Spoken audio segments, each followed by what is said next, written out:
up to speed, up to speed, up to speed.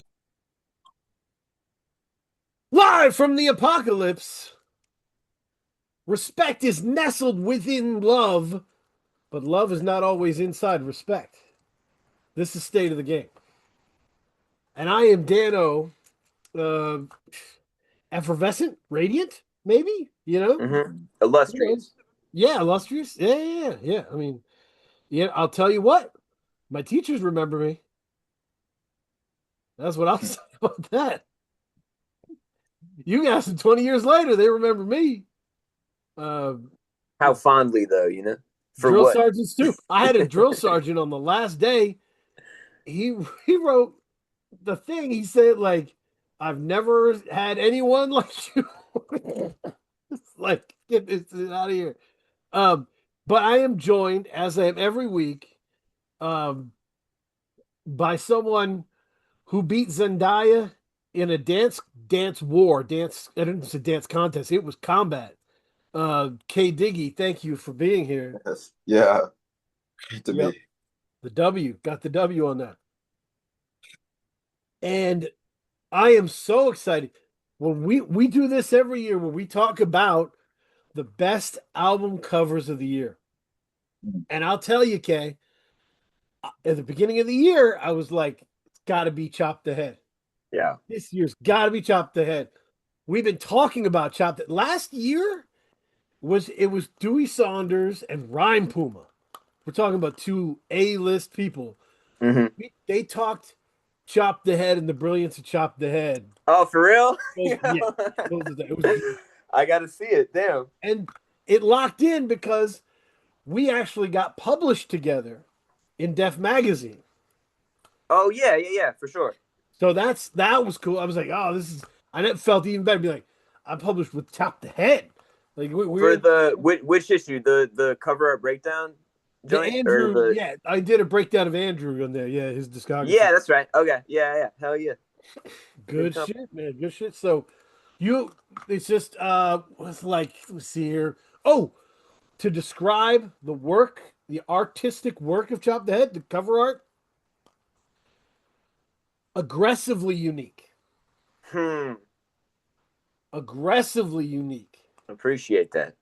You know what I mean? Like some crazy Running Man type shit, like old school, like a movie that fucks you up.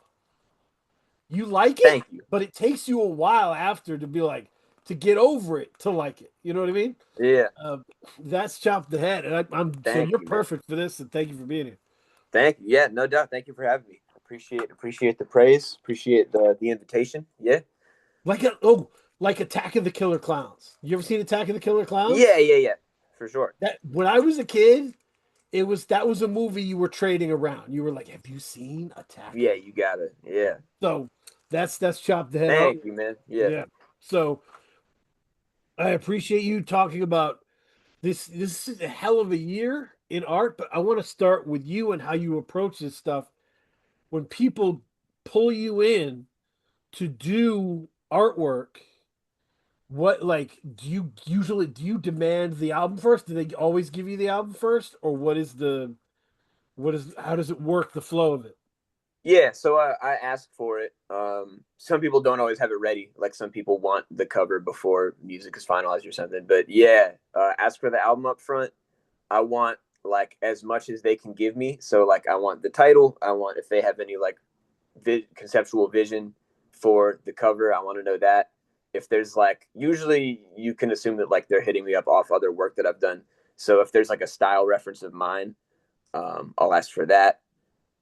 And then as far as aggressively unique goes, like I don't like to get bored. So if there's my first move is usually like, all right, what have I not done before? And then also looking at that artist's whole back catalog, like what have they not done before as far as an album cover goes, like down to like what color schemes have they not used, what like layouts have they not used, like imagery. So yeah, trying to both come up with the thing that matches the music and their concept and vision, as much as possible, but also something that like challenges me and is me stepping out and trying to give them something that like we could only have made together, that like, yeah, they couldn't have gotten from another artist, you know? Man, that's a great point, Kay, because so, you know, when you are working in a like you're facilitating the album art, right? You're here, you're facilitating the project, you know, working together to get that done, and you want to do what's best for the album, but you also have an obligation to grow from the experience yourself. And so you have to tuck a pocket away in here and be like, what have I not done that I Mm-hmm. could do, get good at, and use those skills going forward, right? Because if you don't do that, you know, you go to a diner where it's like everybody loves the eggs, and that's all everybody's just ordering the eggs, and you're like, eggs? Mm. Like, you don't want to be just handing people the eggs, you know? You want to be able to do lots of different things. The only way to do that is to bring it into the picture when even when it, you know, yeah, even when Even that if might people not be don't know you for that, you know what I yeah, mean? Like you don't want to just be the eggs guy forever. Like right. there's plenty of artists whose first like my first run of shit was all like very comic booky stuff that I did with markers, and then after like a couple of years of that, I sort of realized like there's a ton of artists that I would love to work with who that's not their style. Like they would never go for a comic book album cover. And yeah, what am I interested in? Like I wanted, you know, a couple of years into like doing the album cover thing, like I got really hooked on and interested in oil painting. So I started hitting people like, yo, let me do an oil painting cover. Like I've never done it before, but I got this vision. And yeah, shout out to Fatboy Sharif, like let me out. That was the first oil painting cover that I ever did. And he's always someone who's like willing to let me take those kind of swings. So I had a question. So when you're listening to the music, do you have a process for listening to the music? Like, what does that entail? Listening Yeah, to music for making an album cover. yeah, totally. So I got big ass speakers here in my studio at the Mm-hmm. desk. So I'll run the whole album. I'll take at least a page of notes. So I'm noting tracks I like, uh, and then also feelings, specific bars I'm big on, because the stuff, the kind of like busier, hyper detailed, like Carrot Season, like the stuff I do for Lungs and Feek, covers like that. I like to like put references to like one bar. You know what I mean? Like as specific as I can be. So yeah, bars that stand out, feelings that stand out, page and notes, and then I'm also sketching at the same time. So I'll have like I usually present an artist with like 3 or 4 different concept thumbnails. So yeah, that's what it is. I take notes, I sketch, run it. Usually like I'll do one listen to pitch the concept, and then I'll play the album a few more times as I'm finishing the piece, working on the final. Yep. Yep. I mean the best covers come together when the artist doing the cover and the person doing the body of work are in similar places. Mm-hmm. You know? Um yeah. And also have like a real like awareness of each other's work. Sure. You know, Sure. like I've been very fortunate in that I'd say like 90% of the covers I've done have been for artists that I listen to. And that's so much easier than like a cold call where I have to like really like dive in and sort of figure that person's angle out, and vice versa. Like artists have reached out to me just from being familiar with my work. So like that's the best shit, is where it's like mutual respect and trust that like they're going to let me take a swing. They're going to let me like alter their vision from maybe like the original concept they had in mind, and like trust me to do that rather than being like, no, this is, I need you to execute this specific idea, even if it's not what you would do, you know? Yeah, no, that's awesome. I mean, so, and to give you a weird little example story of this, right? Sure. From my own life, the first book I ever put out was called The Miserable Jerk Collection. I always said, because I was at spoken word stuff, helping do that, and what happened was, like a poet would watch a documentary on something going wrong, right? They would get on stage and they'd be like, "Let's fix it together." and and everybody be like, "Oh yes," and I was like, "Dude, you're gonna go back to your apartment and do hard narcotics. Like, you are not fixing this. Like, why have you developed the superhero persona on stage that you don't, that's not you, right? Huh. So I was like, if I ever do a book, it's gonna be the story of all these kind of broken real characters, Yeah. living their fucking lives. Um, and so my cousin's fiance, Morgan DiLorenzo, he's in the Bay, incredible artist, right? And Shout like, out to Morgan. Peace to Morgan. oh, incredible. And so he was a tagger and kind of, she got him into art school and was trying to, because that man being a tagger back at that point in Cali, Serious. the fines, the FBI archie was crazy. So he was To this day, for real. Like, for real whatever. That's the whole dangerous, thing I could go off dangerous about. But shit, continue. So he's so so I send him some of the stories, right? Yeah. He's got a very like pop, like almost like manga color essence to his work. I love that shit. I wanted it to pop like that. Yeah. And he goes to me, he goes, you know what I've been interested in lately? Trash. I want to incorporate trash into this piece.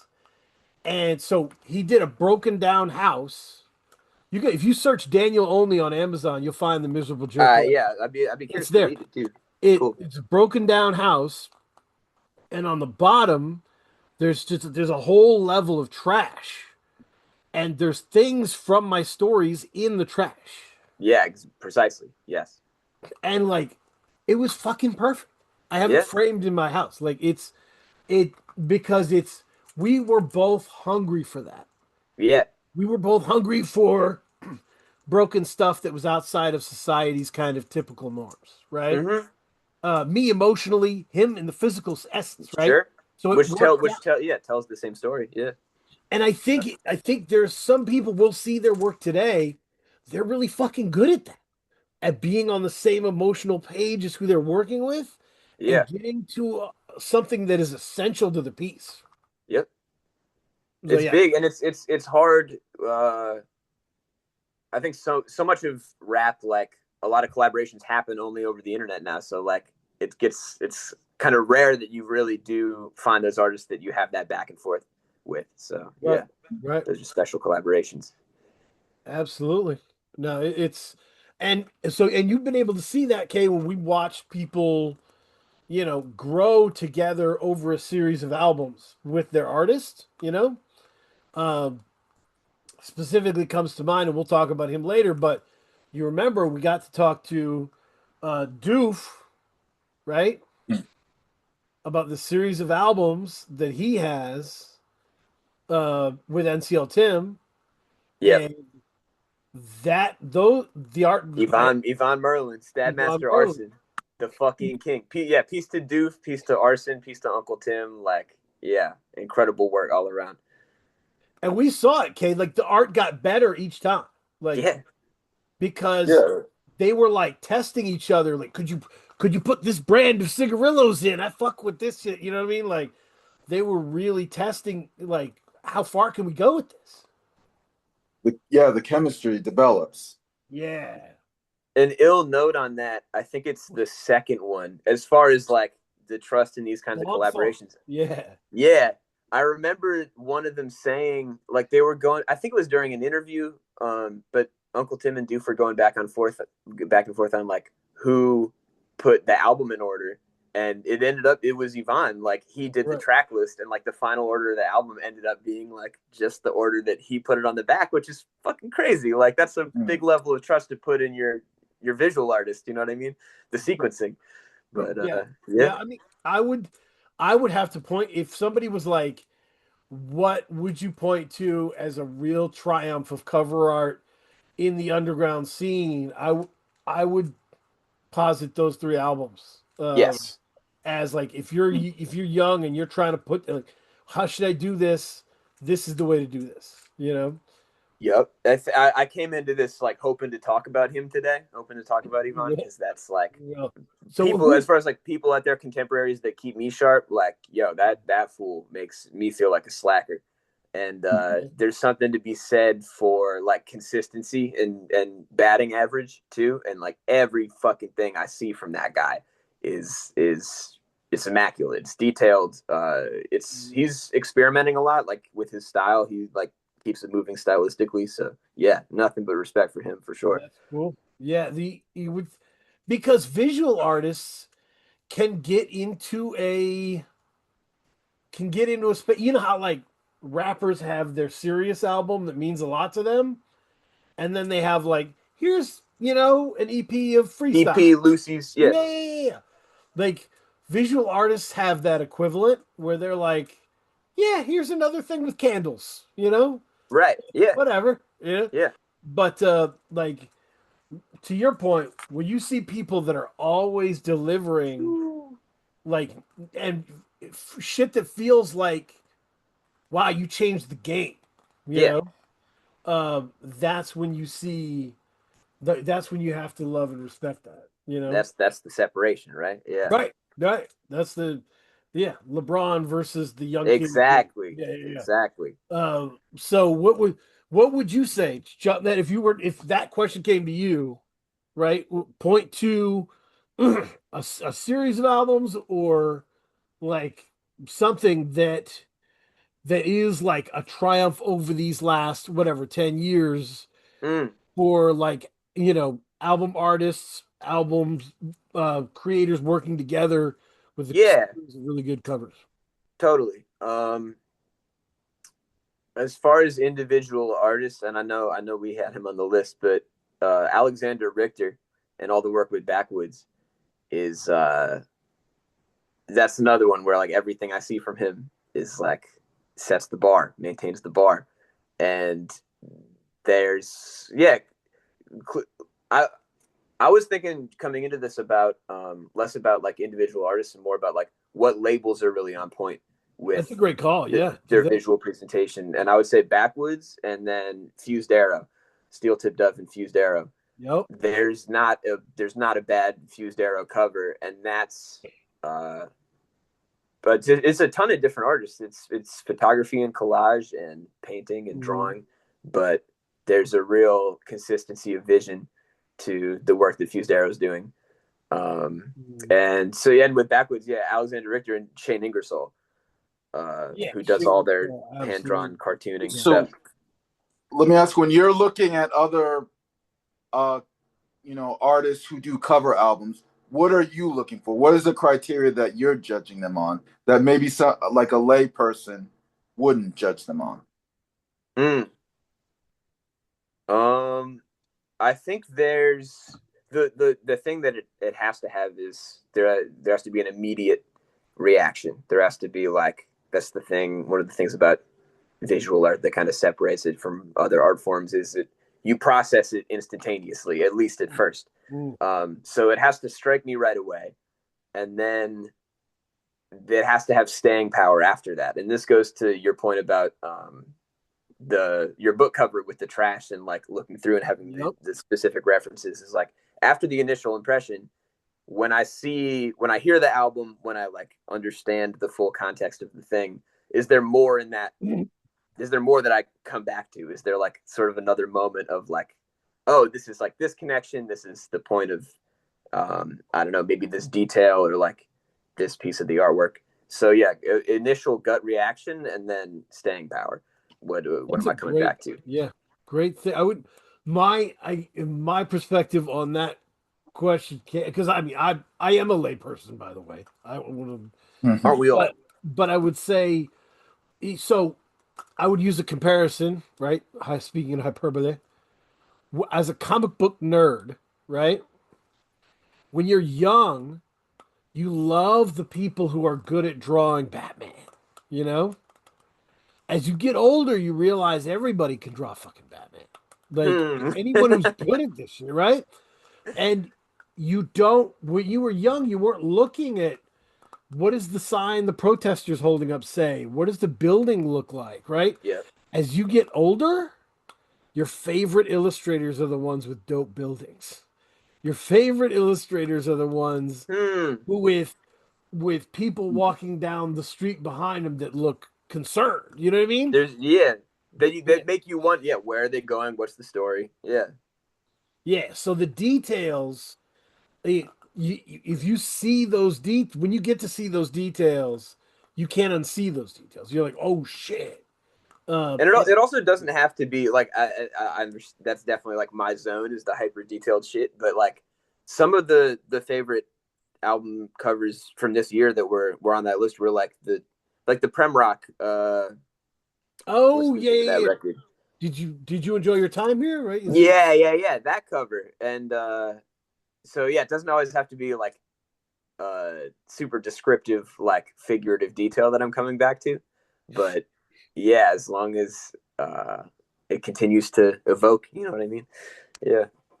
Yeah. Let me we can start to look at covers and start with the Did You Enjoy Your Time Here? Sure. By Gabe Caragnanis. I think I'm pronouncing that right. I tried to get every name I could, man. I want to make sure Yeah. Give credit. we get this right. So let me take a look. Okay, boom. So yeah, this is the Prem Rock. There we go. Uh-huh. It's interesting because I was thinking about this. I wonder if you guys agree or disagree. As someone who's just processing this, a bad album cover is not the worst case scenario. How do you mean? For me, the worst case scenario is the album cover doesn't feel like the album. Yeah. I would say a mid album cover is worse than a bad album cover. Yep. You know? Yeah. This, I don't know if I could explain why, but it feels like the album. Yeah. That's what I'm saying. Yeah, totally. The album is a sewn together like grouping of divergent feelings and analysis and emotions, and it's splotchy at points, right? It's angular at points. Yeah. This somehow makes perfect sense. Mm-hmm. And Prem writes about life in that way. You know what I mean? Prem writes about life in this really sort of all-encompassing, all things considered sort of way, and can be poetic and abstract and direct. And yeah, so it fits for that. I also love the way the picture is focused, the way that sort of like exactly. Yeah, that's as far as like what I just said about like having a detail that makes me return to it. Like that's one of the angle that it's shot from and the deep the focus. Yeah, because the top of the photo, to me, the top of the photo is blurred. Mm-hmm. Right, yes, out of focus, not blurred, out of focus. So you really don't know what this is. You can't tell. Is this a painting? Is this the floor or something? Like that's kind of the ambiguity of it. Really sits well with me and kind of ties. It does look like shop floor, right? I didn't even think about that. Yeah. And the ambiguity is a great point. The texture of this is what keeps me really engaged, right? This is hella texture, right? Like you can just see at the bottom of it, the top it is like I said blurry. The bottom, you can like feel it. The grit. Yeah, it's popping out. So that's dope. Let me see if I can get a different one. We should talk about. Oh yeah, Merlin. Might as well go into Merlin. Yeah, let's go, my boy. Obviously, are you seeing this or is it still? Prem? Yeah. I still see the Prem one right now. Let me switch the share. I see your arrow moving around. All right. I killed the picture I was sharing, which threw the whole thing off. All right. Bang. So we got that. This is the flip of the Marvin Gaye I Want You cover, which was then flipped again with Camp Low, Uptown Saturday Night. And flipping this again is dangerous work. It is. And also one that many have tried. You know what I mean? Like you see a lot of people stepped to the flip of this, and Yvonne's one of the few people that I think like really got it off and contributed his own thing, right? He did, because the way Merlin makes people is different. Yes. The people have different angles than Yeah, exactly. I was other gonna say, people's yeah, people. So the geometry, yeah. so the movement is totally different.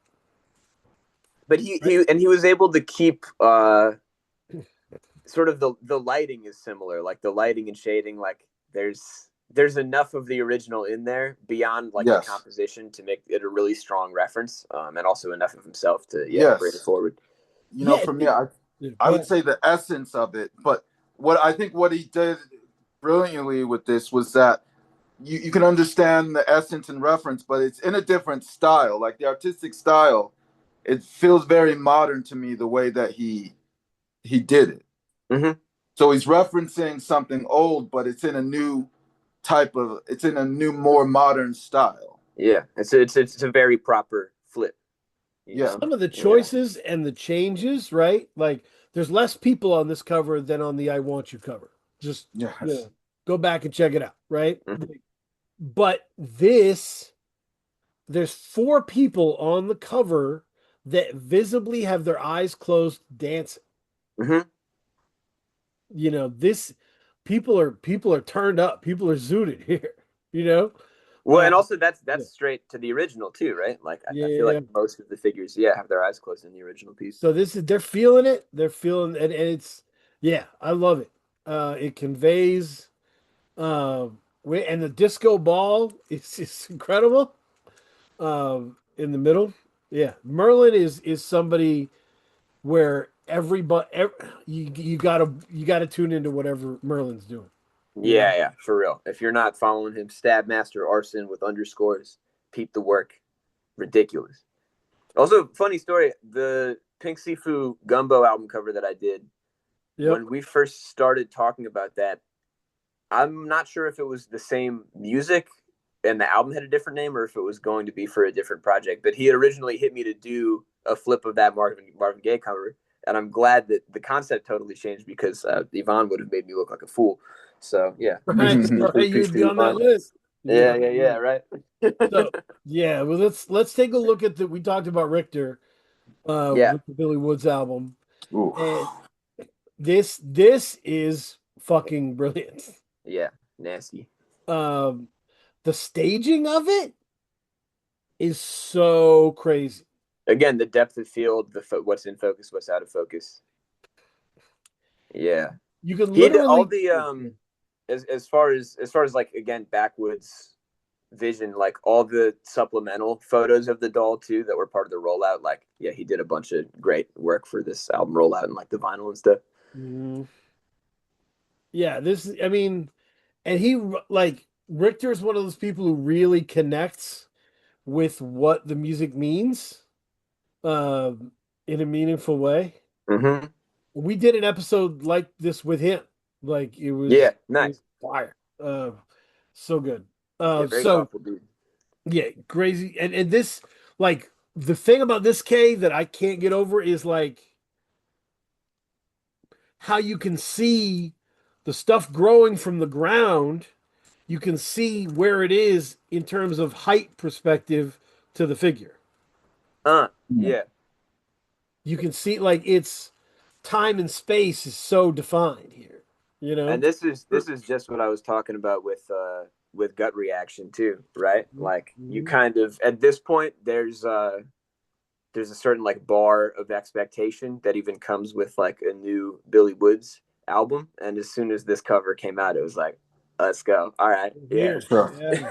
Yeah. I mean, I think to me what really sticks out is the angle, like how low, because the angle of the camera is lower than it's almost looking up at the doll. This tiny doll. Which is just a fascinating. That's why I think it resonates with so many people because it's such a unique camera angle for this type of shot. Yeah, that's a Richter skill set, you know, like AI's handles, like his angles, crazy. Like the church cover, you know, like his angles are bonkers. That whatever, it's not 2025, but the Paraffin cover is like Right. one of my favorite album Classic. covers of all time. Classic. That's a Yeah. crazy photograph. Absolutely one of the people that has defined this era. Totally. Yeah. And yeah, we want to give you some love here. Let's go with the after this we can talk about general themes here Sure. because I think there are some general themes and some things to discuss. But I wanted to talk about this. This is a great way to catch people's attention. Yeah. Sure is. Let me out. Let me out. The blood on the shirt, like so vivid. It's so there. And easy to paint too. You can just lay that shit down, you know? Right. Well, and to credit, it's two different like hues of blood. Like you've got the darker stuff within, like that really feels like stuff got broken. You know. Spotted. Yeah, yeah, yeah. Yeah. Visceral. Visceral. So yeah, yeah. What did you think when you first saw this, Kay? I mean, it reminded me of the style. I don't know his name. The Kanye West, My Beautiful Dark Twisted Fantasy. Yes, sir. artist. George Kondo. George Kondo. Yes, Kondo. Yes. Yep. It reminded me a lot of Kondo. And I love that. It's because his style is just so, I don't know. There's something I can't describe. It's like every time I see something that he does, I get a very visceral reaction to it. Mm-hmm. Agreed. Right. And I don't know why though. It was one of those things that work on like the subconscious level. Huh. I love the screaming walls. Yeah. To overthink it for a bit, right? Sure, please. Fatboy Sharif is an artist. Like he had to fight against. I'm not making horrorcore, right? I'm not the Gravediggers, right? And part of the reason I think he had to fight against that was he was like, I'm not telling you stories to spook you out. Like, no, I'm not at all. I'm giving you the real pain in the world. And right? his reality. Sharif in the course of our collaboration, like that's become like a real true friend of mine. And yeah, he doesn't like to break shit down. Like he doesn't, in the studio, like if you ask him about a bar, like he doesn't always want to have to explain it. Like, right, like the writing explains itself. But anytime he's pulled back the curtain and I've gotten some insight on his writing, like that man is not putting on a show. That man is not being abstract. Like he is writing about his real true life and feelings in a very direct way. Yeah.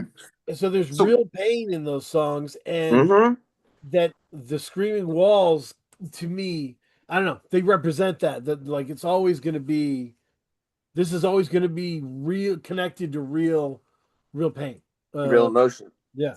So give me a little bit of background about like how this album came to be. Like, what was that process like? Sure. And I was gonna say, just to start breaking it down, as far as like my angle in the screaming walls, he loves to issue me a challenge. So for the Psychedelics Wrote the Bible cover, in addition to some other references, he was like, I want your depiction of God, right? Which is a tall order to give any artist.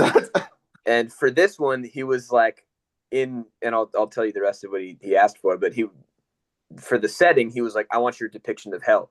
So again, like, wow. I get to get on my Hieronymus Bosch, and I really sat with that idea. And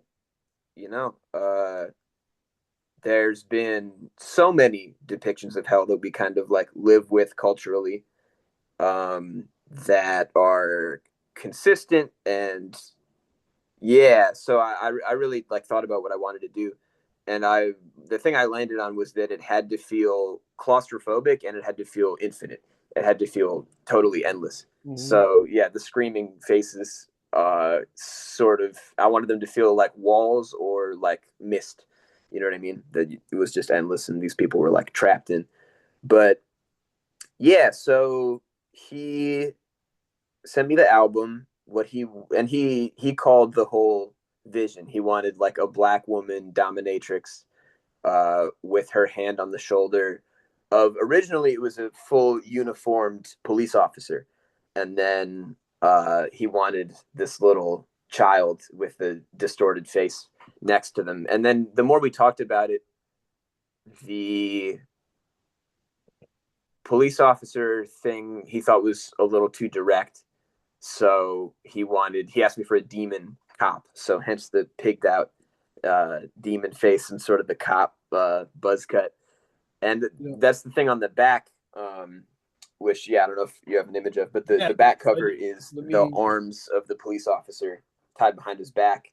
And he has these Nordic tattoos that are like sort of a symbol of white supremacist gangs that exist within law enforcement all over this country. So instead of the uniform, I put those tattoos as like this symbol of that he is a racist police officer. Yeah, so he had that whole vision, and the final execution was up to me. But yeah, that's what he came with. That's dope. That's dope. Yeah, I didn't grab the back. I gotta check that. It's all good. Yeah, people can, if you don't know what the back looks like, go buy the vinyl. It's on buy the vinyl. Order it. Yeah. Flip it over. It's a teaser. It's all there. All teaser.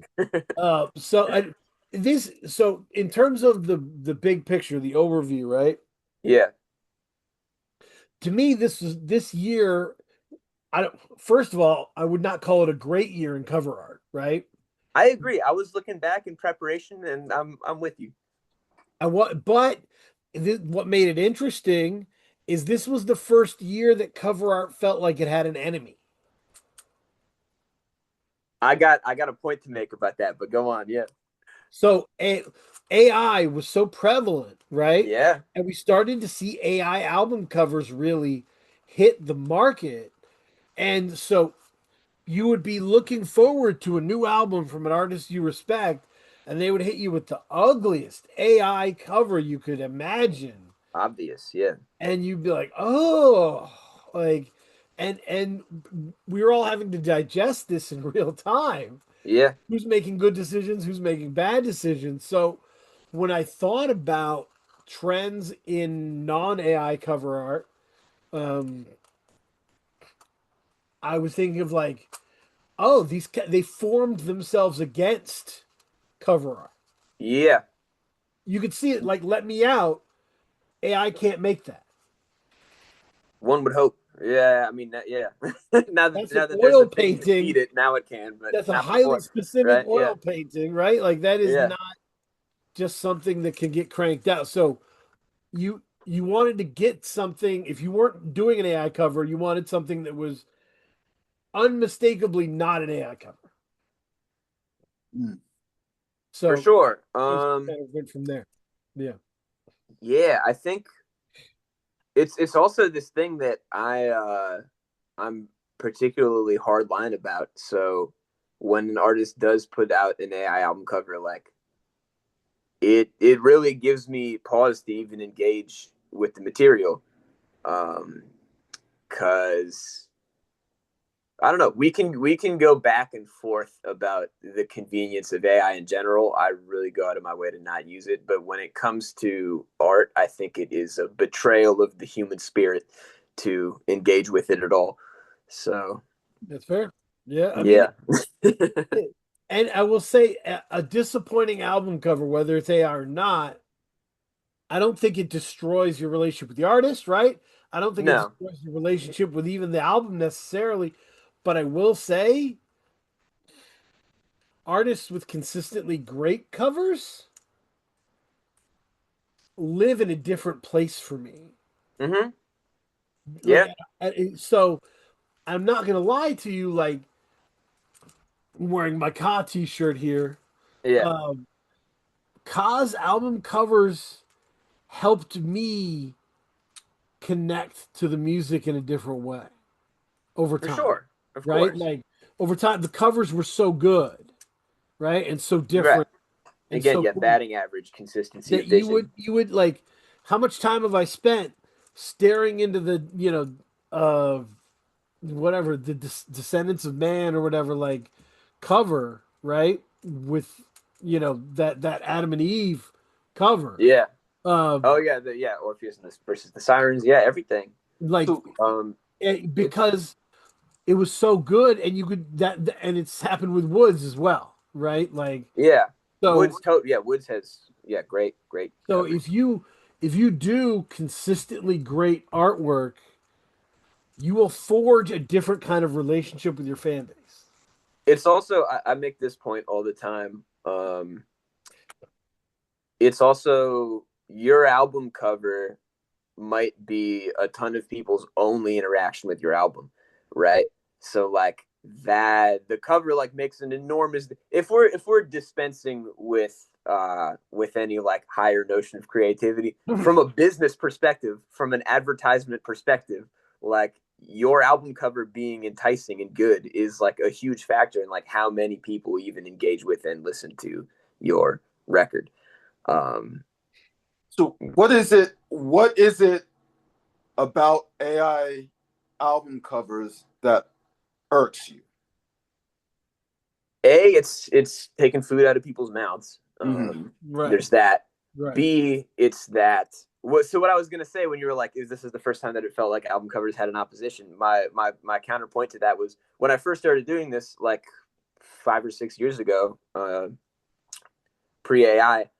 A thing that would happen is anytime you posted an album cover on Instagram or an album on Instagram, you would get at least a few comments from people being like these sort of spam comments of like, oh, let me draw a really cool picture of you for your logo or business or whatever. And this was this whole racket of lazy artists on Instagram who what they would do is take a photo of you and trace it in Photoshop and make these kind of generic, like shitty cartoon versions of stuff. Yeah. So that's my problem with AI as well, is that it can never contribute. AI can only produce a copy of a copy of a copy of something that somebody has already done. And yeah, that was my point with my own work earlier, is like I'm not even interested in repeating myself. I'm not interested in repeating anybody else. I'm not interested in seeing any version of that. Like AI can't keep it pushing by nature. Yeah. Right. Right. There's no new. It can't create new. No. It can Right. recombine, right? Yeah. Which is to a Yeah. degree, like, I don't know, that's a lot of what creativity is, because there's so much stuff.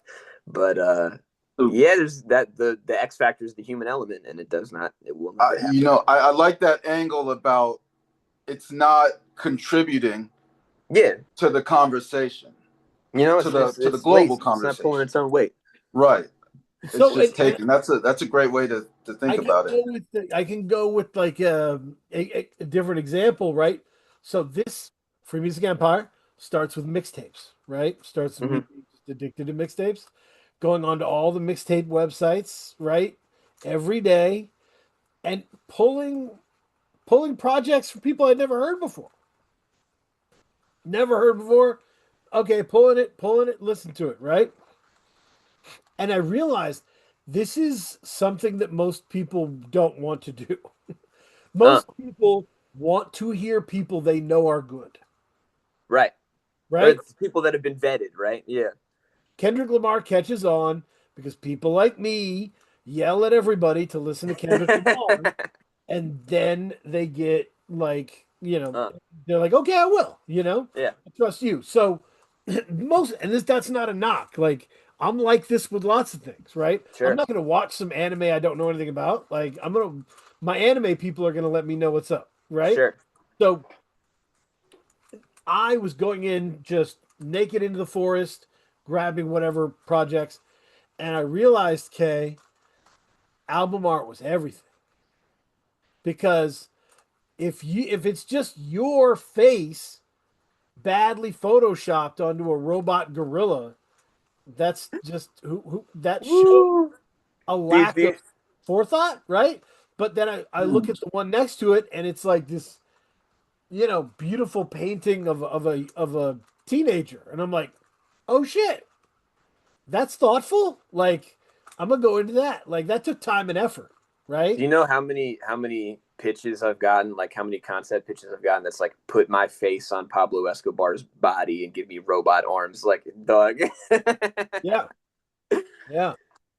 That's real. That But yeah, happens. that was to my point. Like, the album cover might be some people's only engagement with your record, so like you got to take it seriously, because otherwise people will put that shit right back in the stack and keep it moving. You know. If I look at your cover, Kay, and I can see that you had to have a vision to enact it, that's already a plus. Right?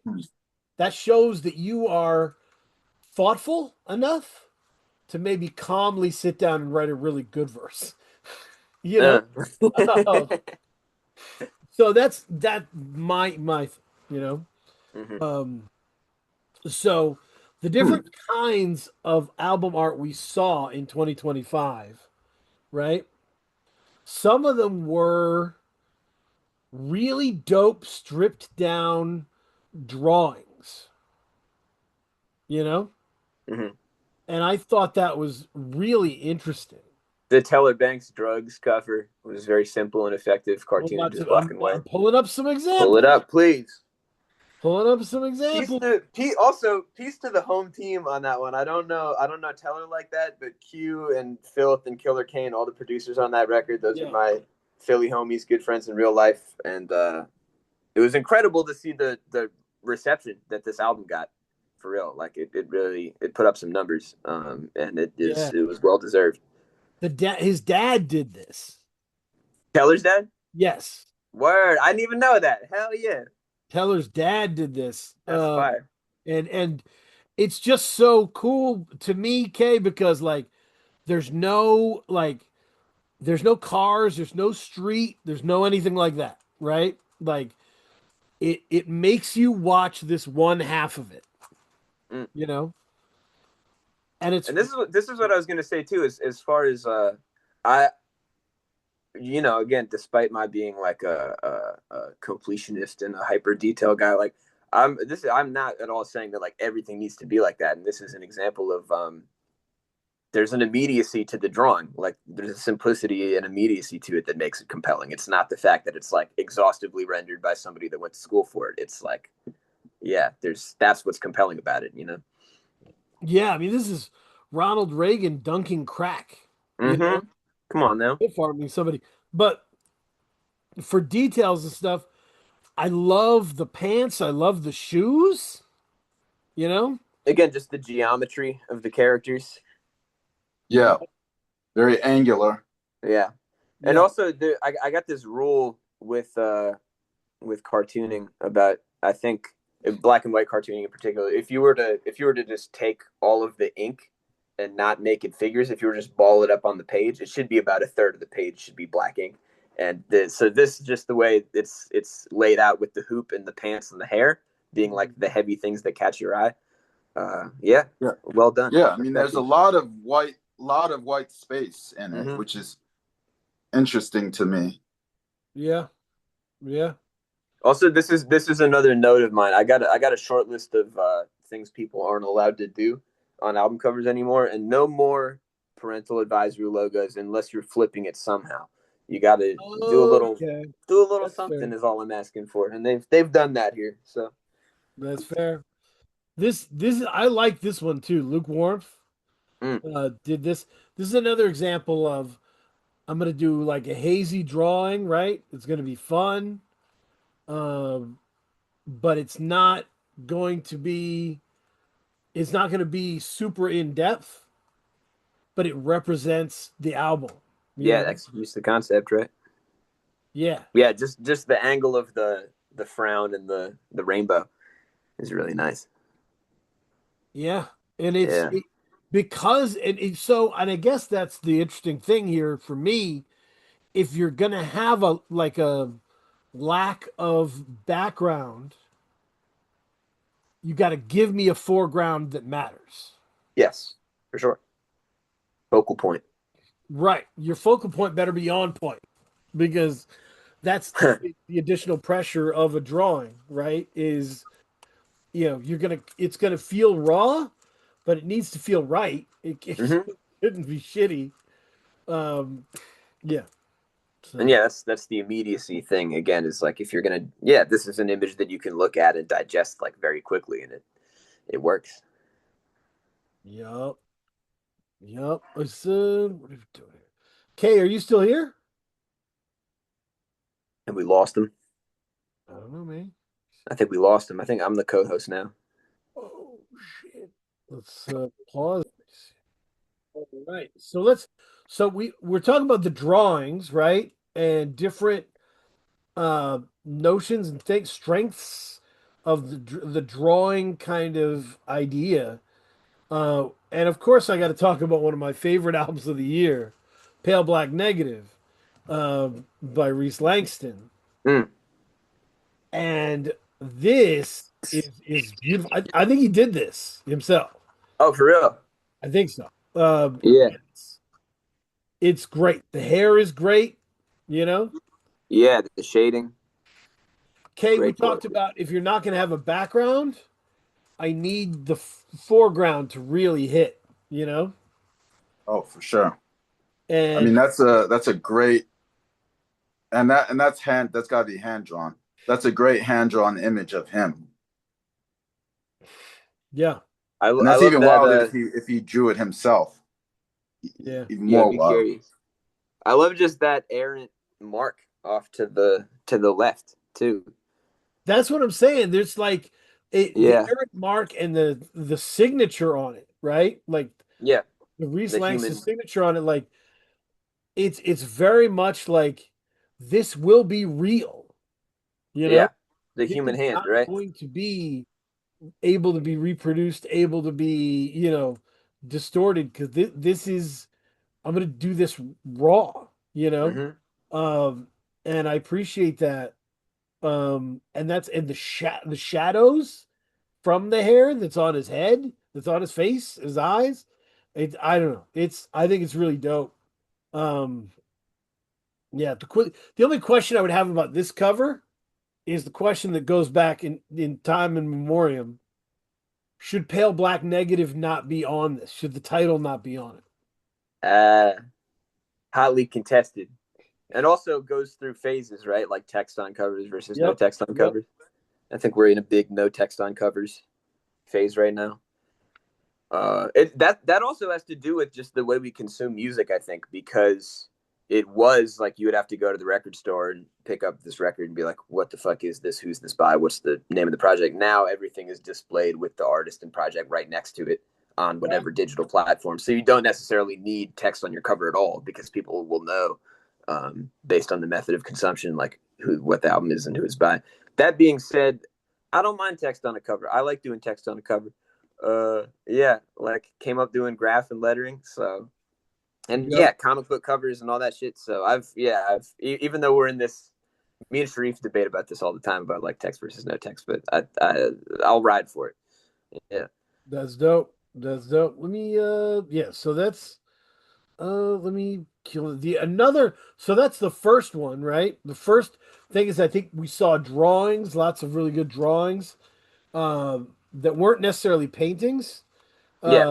How did you feel about this, Kay, as a trend? In terms of hand drawn, Yeah, hand I mean, drawn covers by people. Yeah. I think it goes back to, the, I guess the worst hand drawn art is better than the best AI generated art. Oh, So let me give you a last one here. You keep going. yeah, Talk. yeah. So I mean, I think hand drawn gives like there's a sense of humanity in the imperfections, and I think people are kind of we're in the time now where people are kind of clamoring for things that are real and are Reality. not Yep. necessarily AI or perfect, you know? Yep. This is a heartwarming example, right? Black Chip 5, Sankofa, right? Um, Mm. Yeah, I love this one. Sankofa's son made this. Yep. And the deal is that every album he sells of Black Chip 5, he's going to pay his son a percentage to to cut him in on his work. They negotiate that in the contract. Yeah. Uh huh. And this is what I'm saying. This is what's possible when I said that AI is taking food out of people's mouths. You know what I mean? Right, right. Give credit. Give them a split. You know? Yeah. Give them a split, man. Yeah, but I think that's this to your point, Kate. This is natural, right? Like Yeah. I bought merch for this right off the bat. Like Mm. I love the red marker under the eyes. Like it really does feel like something a kid drew joyfully. You know? Yeah. Mm-hmm. Again, the immediacy of the emotion of the drawing itself. Like it looks like it was drawn, yeah, quickly and with intention. You know? Yeah. Yeah. It's so that's yeah, that trend, the immediacy is really dope. Like to be able to do that. The second I wanted to highlight of things that Yeah. are out. Also, just quickly about these last two covers, had me Yep. thinking about this Francis Bacon quote where he said, "I want my paintings to look like a human being has brushed by them, has like touched them, and there's some kind of exchange of energy that happens." And yeah, very much both those covers. That's what you get. That's perfect. That's a perfect, yeah, quote. The this is this album cover really kicked things off, Yeah. right? Because it was people were debating it, and it was, is it, do I like this? Do I not? Um, and Earl like took this himself, Hmm. right? This the kind of picture of yourself on the cover can go a few different ways, Yeah. you know. Uh, first of all, it's a budget saver, right? If you're just taking a picture of yourself, um, and you can say, "I'm a photographer. I'm really good at this." Okay, all right, Sure. but like, you also didn't have to pay yourself for it, right? Um, so there is, some people are worried about the intention there, but this does kind of represent where Earl is at right now Yep. really well, you know. So in my mind, and I'd love to hear you talk on this, chop the head. The intention or not, whether you're doing it to save money or not, if it's good, a good picture, I'm in. Yeah. Yeah. Right. So for one thing, it starts and ends there. It starts and ends at, is it a good picture? Right. Is it a good image? It can, like, we can dispense with everything else is just theory. Um, Yep. but yeah, as far as positive, negative trends, this is not a 2025 thing. This is an all time thing, but rappers love to see their own face. I think there's plenty of rappers who would be perfectly happy to have every album cover be a picture of their own face. Not that Earl's one of those ones, but to the thing about no more parental advisory logo unless you're flipping it, like unless there's something more to the image than just a picture of me, the rapper, it's not compelling. And there totally is with this. Like if I've Yep. been listening to Earl since I was 14, since like he first came out, like Odd Future Days. So like given that trajectory, like just full unk status, dude, with the hair grown Yeah. out, smoking the spliff. He's a father. You know what I mean? Live, laugh, love. Like it, yeah, it absolutely is. This is not a cover that would have worked on any of his other records or would have made sense on any of his other records. It's like Yeah. vital to where he's at now. And back to Sharif, right? Like this is a great cover. Sharif is great at being like, okay, it's gonna be a picture, but it's gonna be a picture of some wild shit. Totally, yeah. There's got to be something more. And I love that. That's It's also this. So I picked this cover. A, again, like this just had the gut reaction thing for me. B, I think the layout's great. The Yeah. color choice, font choice, front and back, like awesome. Him and GDP are really like friends in real life, and this kind of friends in real life. If you had told me that this photo was completely candid, I would believe you. And then also, this is an important photo for the reason that it is, probably one of the last extant photos of Sharif's pink church lady hat, which oh you man. may have been lucky to see him in at certain shows, but I think he lost it on tour, so you can't anymore. So it was important to me that it be documented on the cover of this album. Yeah. Alex Hare did the cover, Endocrine, uh Mm-hmm. GDP and Fatboy Sharif. Great project. And yeah, great cover. You know, Sharif is a mastermind with that stuff. I wanted to shout that out. But Those are my boys. I'm performing with them this weekend in Philly. My band's playing with Sharif and GDP. Yeah. Those are my guys. That's dope. I will show you of the picture of the artist, but a new way and flipped in a different way that I really enjoyed. Yeah. And it's indicative of this project to me. Unlearning Volume 2, Alex Everson did I haven't seen this. Evidence. Oh yeah. This is dope. Yeah, I have seen this. Did I flip this? Nah, I had it. You had it a second ago. I X'd it out by accident here. I'm coming back. So, yeah, Evidence is one of those people who always like doesn't stress himself out to reinvent the wheel, but is always like moving his art 45 degrees somewhere else. So he's very inventive, but sneaky inventive. Yeah, where he's not doing it in a showy way. This cover kind of represents that to me, right? Like I'm just me in the studio, man. But it's like a puzzle with puzzle pieces, some out of place and something blurring. It's also really beautiful. Yeah, and yeah, him appearing in it multiple times. Yep. And yeah, it speaks to like, and if you've been following Evidence for any period of time, like the squirrel reference and like this studio. This is like his home studio, so it speaks to your point about like there's something to the thing of he's not totally reinventing the wheel every time. It's this process of refinement and perfection, and that's like very much like comes across in this image of the home studio and like him so busily at work in there that he appears multiple times. Yeah. Hey, this is probably one of my favorite album covers. I mean, it's phenomenal. I bet this was it looks like this was an actual puzzle that they made. And so I just like it's just like what's the word I want? It's almost like a fourth wall breaking type of thing as well, because it's like an album cover, but the puzzle piece is kind of missing.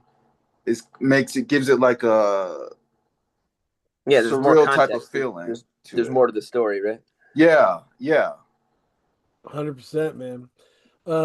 I saw it. Yeah, that one's a great one. Yeah, there's ways to flip the picture. And by the way, you are absolutely correct that the picture thing has been going on forever and ever.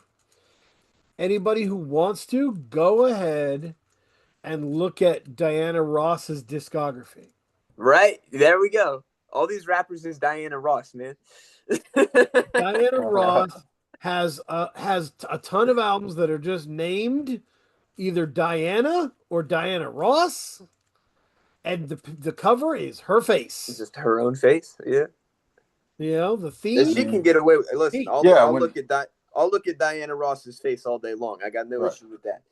When you're that big, you like people start. If you release an album that doesn't have your face, people wonder why is your face not on the album. Yeah.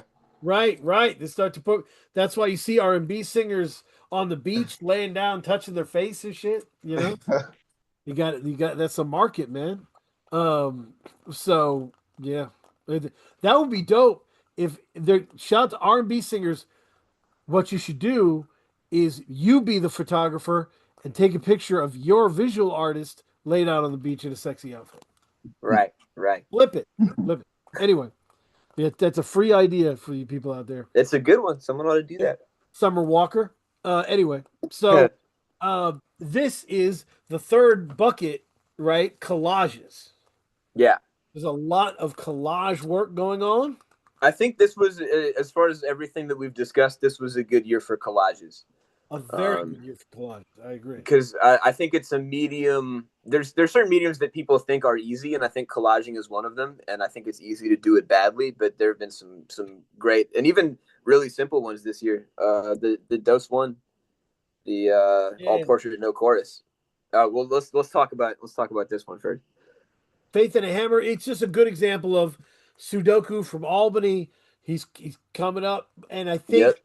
think I have to give a lot of credit here to Lungs, Longsword. Yes. He, Yeah. like Yeah.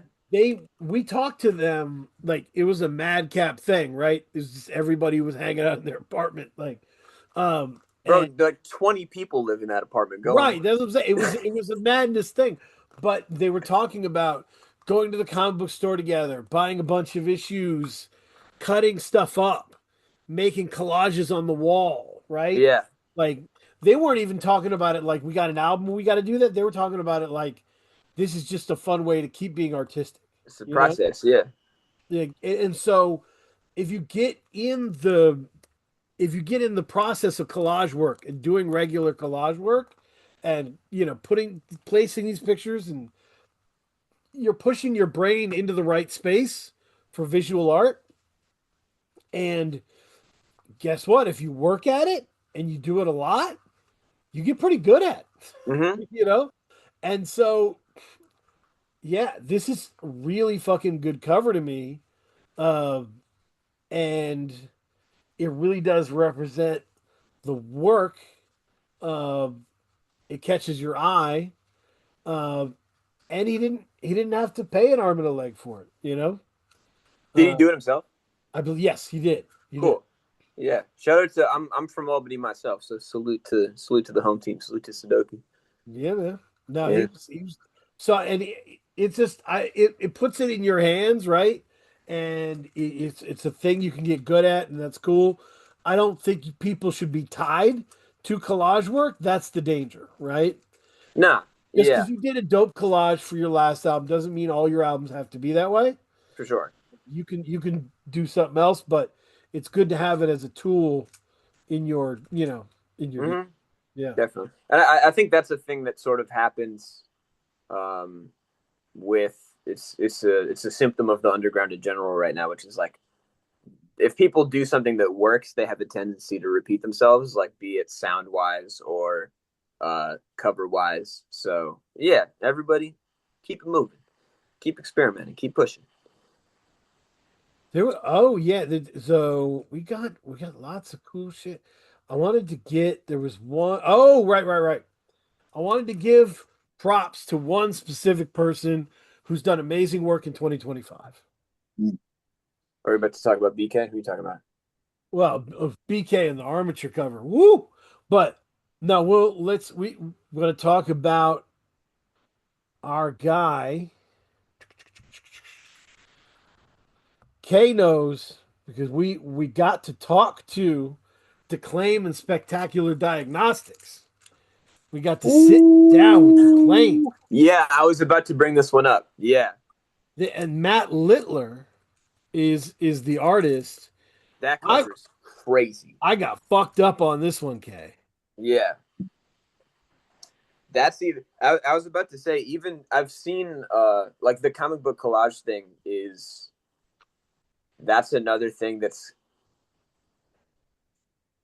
an issue that I have with art in general right now is that people can think it's enough to just point at something again rather than like flipping it and contributing to it. So I think like because we're not really in this era where like kids are reading a ton of comic books right now, people like there's loaded imagery, like there's a whole cultural context to like that style of drawing that people can think it's enough to just like cut up a few comic books and like put some shit together and just kind of like that's a strong enough reference. This shit is so thorough. This shit is so well constructed and put together. Like that, it could have been. It's detailed enough, and there's enough cut out that it may have been easier to just draw it start to finish by hand instead of collaging it. So yeah, infinite Right. respect for this cover. Yeah, That's a great point on the collage work is you can feel like you've got I've got like 10 really strong images, right? I've got a big angry bee, I've got a nun, I've got, I'll throw all this yeah, stuff together. It'll be edgy, right? right. Whereas this is just elegant. Totally woven together, like seamless. Yeah, And really hard to pull off. Oh there's yeah. that's the first Littler. There's the next Littler. feel about it? That Is it was what LITLER? Flame and Spectacular Diagnostics. This is Vivid Visions by the Expert. Both Matt Littler covers. Yeah. No, he's amazing. I gotta follow that fool. Yeah. There's a real sense of warmth and focus, you know? Mm. Like the clarity of everything is really interesting. Yeah, his layouts are again for stuff that's that busy, really intentional and focused. Right? Yeah. Nothing's standing on top of anything else. Totally. Mm. Yep. But you also don't feel like there's any extra space. Nah, yeah. He used every part of the buffalo. Yeah. No, I could just stare. And yeah, this is my thing with staying power, man. Like both those covers, I could look at that shit for an hour and still be finding new stuff. Yeah. Yeah. Yeah, when I was showing art to my son, right? Like when he was very young, the question was like, what's the first thing your eye sees? Right? Yeah. What's the second thing your eye sees? Right? And we kind of go down the line, you know? And right off the bat, you're drawn to vivid visions, right? The smoky lettering. But then you start to notice, damn, that tree on the side is fucking staring at me, pissed. You know? Like there's eyes in in the sky that are staring at me, pissed. Like you start to see all this other stuff. You know, The depth in this one too, the atmospheric depth, yeah, really yeah. dope. Yep. How did you feel about the Littler stuff, Kay? Yeah, I mean, it's very, like I said, it's very busy, very detailed. Like you can't just see it once and get all the details. It's one of those ones that you have to sit with. And I mean, I think it kind of harkens to the point. I think when I think about modern times, like there's not a lot of, I guess you could say, like this young generation, they're not going out and buying art. You know what I mean? Like traditional art. So for a lot of the younger generation, their art are, vinyl covers, Posters. like they're not hanging, uh paintings on the wall. They're showing their album covers, vinyl. This would be a great vinyl album cover for a conversation piece that I think a kid would have in their living room. Yeah, that's a great point about kids not buying. Yeah, there's not like a culture of people like know somebody who's a painter and they buy the work. Like it totally is. Right. You're more likely to get, if you're an artist, you're more likely to get your art in a living room on an album cover than like painting something. Story of my life, dog. no, that's real. That's also real shit. To that point, buy my paintings. Go hit me on Instagram. I got shit for sale. Got a heavy backlog of paintings I'm trying to get rid of. Do it, man. So yeah, yeah. So I would throw that. That's some interesting stuff. And yeah, I think Littler's been amazing this year. Yeah, that's dope stuff. Is there anyone, either of you, any cover we didn't show and talk about that you'd want to show and talk about? Just I don't think he had one from this year, but I did want to mention as far as collage work, Big Flowers. He does some great abstract collage work, and he's done some great covers. So I wanted to just put his name out there. And then Rap Music Plug podcast collage intro. Yeah, that was him. Yeah. Yep. And as far as ones that were on the list, I wanted to talk about Secret Pancake, that Nah cover. Let's do it. Yeah. He sent me that shit. He was like, I think I nailed that shit. And I was like, good point. So that's I gotta pull that up. Secret Pancake by Nah. And then I wrote down this. I have a couple as well that really resonated. Yeah, please. Man, let's we can get it all. Boom. Secret Pancake. Man. Hell yeah.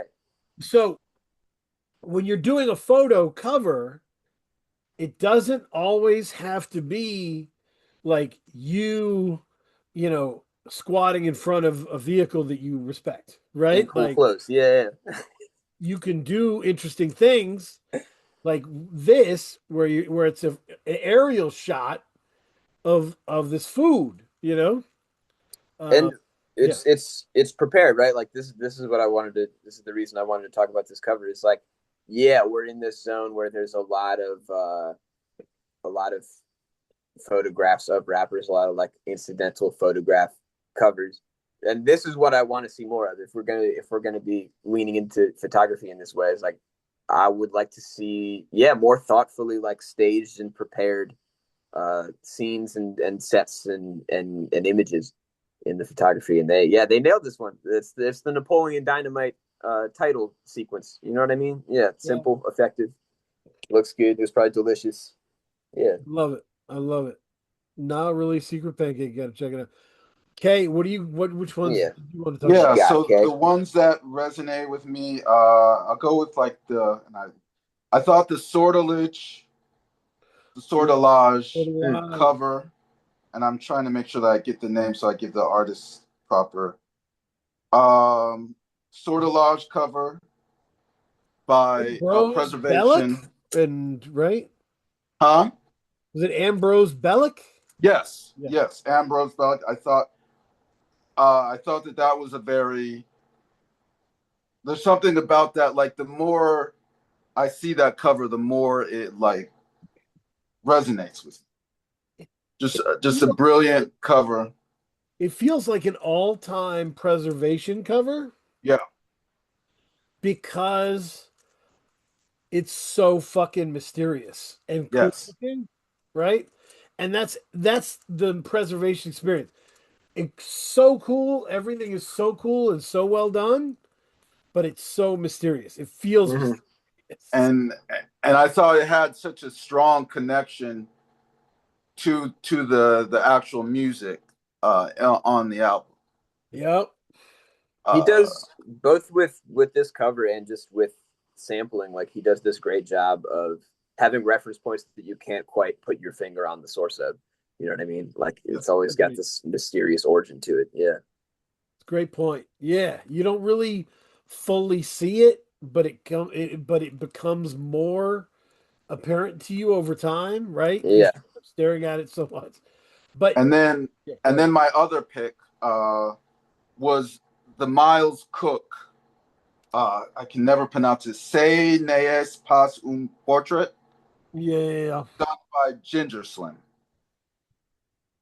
Oh, shout out to Ginger Slim, man. Yo, another great photographer. I'd put him up there for sure. He has an incredible eye. But yeah, that Miles Cook, like that cover was so good. And I remember doing when we did the interview, when he interviewed him, like that album was so good. I went on Instagram to follow Ginger Slim. Mm. let me do that one. I got that one up here. Yeah. And to your like, this is a great example of like black and white can be the best. Yeah, It's that shit just a is matter of how cold. you use it. Damn. Yeah, it's a beautiful cover. Him and Richter and all good photographers have this thing where it seems like it's not even necessarily about knowing how to frame something or what angle to shoot something from. It's about just like the a presence in a moment. You know what I mean? Like being very fortunate to be right there for that moment. Like that's sort of the magic of both of their work. Yeah, you're like you're sitting by the pond for hours until the fish are jumping in the right spot. Right. Until the birds align in a certain formation. Yeah. That's how these pictures feel a lot of times. Mm-hmm. But yeah, those are great shouts, Kay. I want to add to this. We're talking about the black and white and how black and white can be cool, right? And I have a thing, and then I promise we will move on. Boom! Contacting Sun Mundi and Sasko Well, by Kitasavi. I haven't seen this.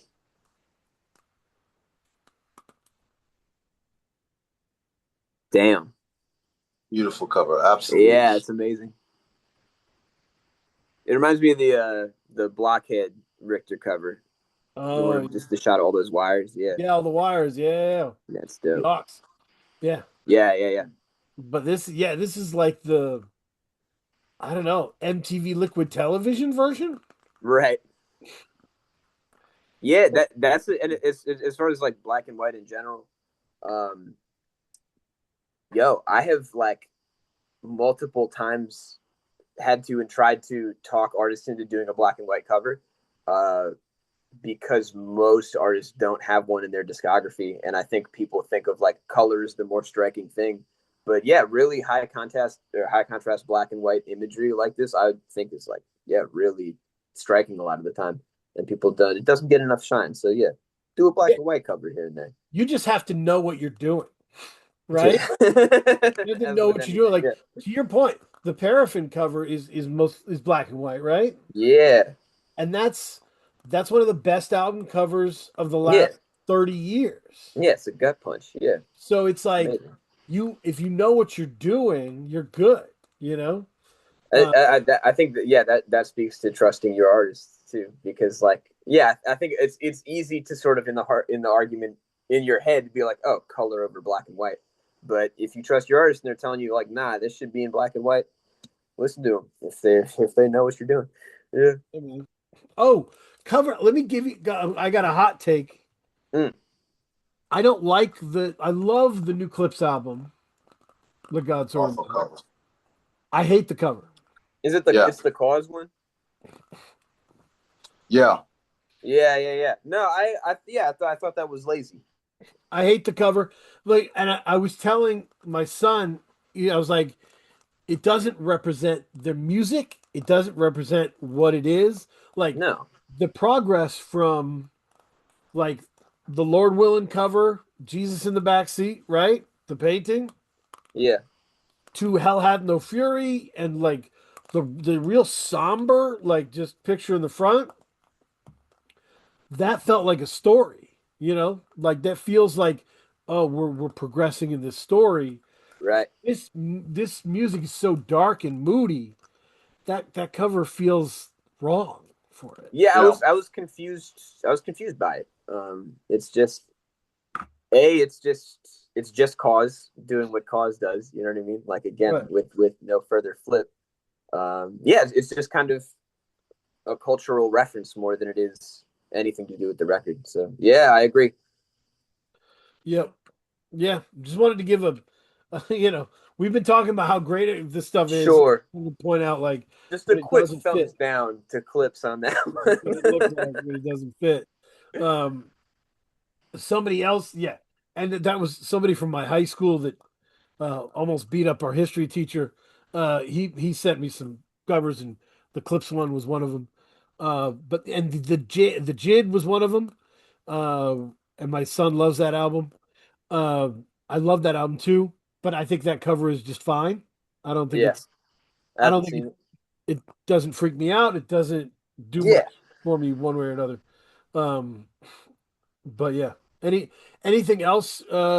Kay, you wanted No, I'm all set. we did we did a lot. This was good. We did. Let's go to recommendation corner. Talk about what music we're bumping. Oh Just quickly, I would like to say one more thing as yeah, go far as ahead. like album cover art and trends, and Yeah, that is, I'd like to see in general more abstraction and people with playing with abstraction more, because if we're talking about within the underground, that's a really interesting thing that I think is very present in the music.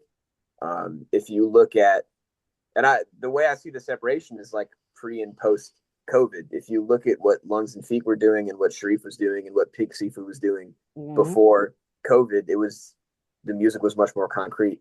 I think in the way that the world has changed, and things have sort of fallen apart in many respects in the past 5 years.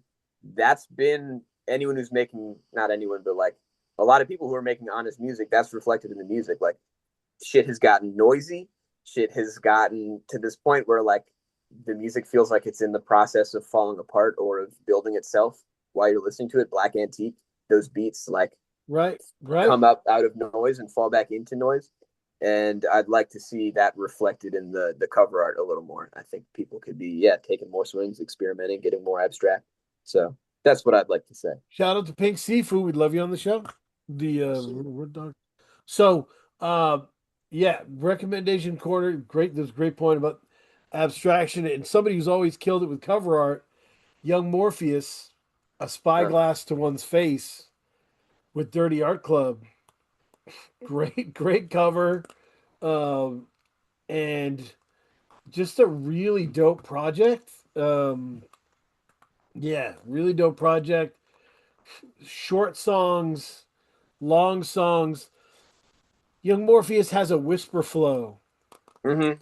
and what I love it when it's got a lot of different emotions in it, right? Like his whisper flow is horny now, you know, and and now he's he's focused on that. His whisper flow is paranoid and frustrated, and like it goes in so many different directions, but it's still that kind of whisper flow. Um, that's when things are really powerful, uh, because these guys are good enough where I know you can do punchlines. I know you Yeah, can I know you can do, write. yeah, I know you can bounce words like, um, but I'm interested in where you're at, like, Mm-hmm. so he's really good at keeping up on that. Um, we'll see other projects about. Oh, that project has a crazy posse cut with it's called 10,700 Days, Cavalier, Luca, and Zero. Mm. ZEO. Yeah, that's crazy. Um, the other one, K, and I found out this had dropped right as we were talking last week. Yasmin Lacey, Teal Dreams, Yeah. UK R&B singer, but this thing, soul singer, but this has a lot of like dub, a lot of Uh, reggae feel and different tones of dub, like somber dub, like yeah, opulent. It's got a lot of interesting sounds to it. Great songwriting, great voice. Yeah, I love Teal Dreams, man. It's moving up for me. Yep. There's a bunch of stuff I got to check out that I have not gotten a chance to check out, but I will. And there's a bunch of stuff I'd love to shout out, but it hasn't come out yet, and I got the advance, and I'm like, ooh. uh-huh. Yeah, same. The last, if I would say, is Hester Valentine released a project called "I Am the Female Wheezy," Mm. which is Strong title. yeah, and I think the cover is Big Flowers. Oh yeah. Yeah, who staged it, and yeah, the first comment is Big Flowers. So, but it's great. It's noisy and uh, jarring, goes in these different directions, but ultimately Hester Valentine is a rapping ass rapper, you know, Mm. with crazy lines, standout lines, showstopper. Like I like it when experimental artists also have the rudimentary basic skills that I adore. You know what I mean? Mm-hmm. Like if you throw Hester on a posse cut, Hester's gonna shine, you know? But Oh yeah. also alone can make some really wild shit. So I like that. It's a great project. So those are my three. Chop, what are you listening to? Oh man. So are we just talking? Are we talking like current rap, or we're Anything talking you're bumping, anything you're bumping. broadly? Okay. All good, Okay. all good. Right now, I just got put on to this band Despise You. This is '94 Oakland Power Violence. It's a comp of all their EPs called West Side Horizons. That is like the most jarring arrangements of punk music, of hardcore music you've ever heard. I've never like heard anything put together. It's just all like breakneck tempos, 30-second songs. Fucks me up. So I've been running that. As far as rap goes, the Earl album, Live Laugh Love, that's getting a ton of play for me. Um, it's not from this year, but it's Cavalier and Quelle Chris Black Cottonwood Death Tape number one. Yeah, Death Tape one. Okay, okay. Yeah, the first joint from yeah, and I saw them live with Denmark Vesey in Philly this year, and all Damn. the records that they've done together have this same energy where it's like three, or in the context of the tape, two homies, but having fun, but making it look so fucking easy. Like making a very high level of rap just looks so easy and fun to do. So yeah, all the whole Death Tape series really. Yeah, Genius is having fun, you know? Yeah, right. Yeah. Which is what there's a great this quote, Steve Vai talking about Frank Zappa, and he's like, genius is being able to call everything that you've learned into play in an instant. And like that's what those guys are able to do. That's what you hear, is that's like decades of writing being called upon in, a split second. And then if I'm doing one more, I'm going to say another comp, but Charlie Magira and the Modern Dance Club, this album Love Police. It's just a genre collage. There's noise on there. There's like weirdo old surf rock. There's like straight punk rock stuff on there. Yeah, kind of like this underground project, underground artist that got reissued later. And really, like, so I don't have Wi-Fi on the spot right now. So like, should I have on vinyl is like the stuff that I'll paint to over and over again for hours. So that joint has been on loop. Charlie McGear. Those would be my choices. That's dope. Yeah, okay, yeah, I got it. And it's it's Megira. Yes, sir. Yeah. Yeah, worth a spin. Yeah, man, I gotta check it out. Okay. Cover's dope. So yeah, Kay, what are you rocking? So last week I saw the new Bruce Springsteen movie. What's it called? I think it's called Deliver Me from Nowhere. And so there was, in one of the scenes, he was listening to this song that, like, they only played 10 seconds of it, but it's called Frankie Teardrop by this band called Suicide. Oh yeah, Suicide is crazy, dude. Yeah, so I went and I listened to their self-titled album Suicide. Oh, it's so I've actually just been listening to that all week. Yeah. That's a great fucking album, dude. Classic. Yeah. But Frankie Teardrop, I mean, one of the most like disturbing songs, like it just I don't even want to go into detail. It's like one of the most disturbing songs that I've heard. It goes back to what you were saying about visual art. Like that's a song, like you hear it for 10 seconds and it gets a visceral reaction from you. I would go as far as to say, Kay, that once you hear Suicide, it kind of expands your understanding of what punk can be.